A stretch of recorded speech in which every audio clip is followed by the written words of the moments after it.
Hi guys, Devara ముంగిట రికార్డులన్నీ గల్లంతే.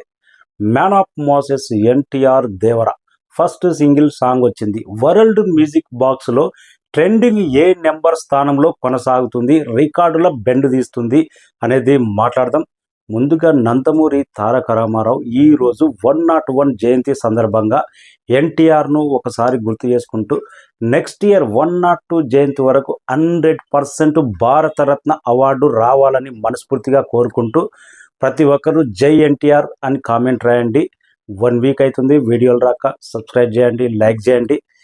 Devara first single song వచ్చిన తర్వాత 2 తెలుగు రాష్ట్రాల్లో రిలీజ్కి ముందు ఈ సినిమా మీద కానీ ఫస్ట్ సాంగ్ మీద కానీ అంచనాలు అయితే తార స్థాయిలో ఉన్నాయి.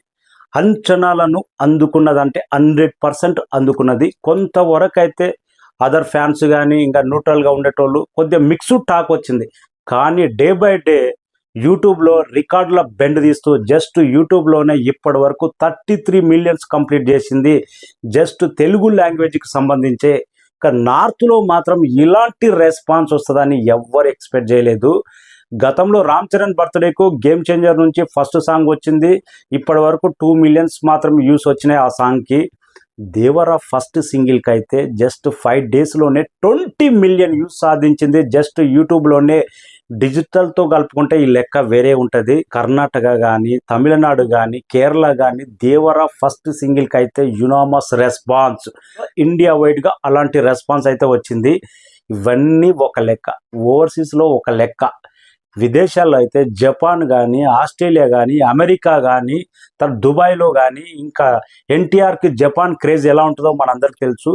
అక్కడ మ్యూజిక్ బాక్స్లో పోటీ పడి ట్రెండింగ్లో నిలిచిందంటే దేవరా సాంగ్ ఓవర్సీస్లో ఎంత బ్లాస్ట్ అయిపోయి హిట్ అయిందో మనందరికీ తెలిసిందే. అందుకే వరల్డ్ మ్యూజిక్ బాక్స్లో 29th ప్లేస్లో దేవరా నిలిచింది. ఇప్పటికీ రిలీజ్ అయ్యి దాదాపు 8 డేస్ అవుతున్నా కానీ trending 29th place world music box అంటే వరల్డ్ వైడ్గా దేవరా ఫ్యూర్ సాంగ్ అయితే బ్లాస్టింగ్ అయిపోయే రెస్పాన్స్ వచ్చింది. అక్టోబర్ 10th ఎలాంటి రెస్పాన్స్ వస్తుంది అనేది. Thank you so much. Subscribe చేయని వాళ్ళు సబ్స్క్రైబ్ చేయండి.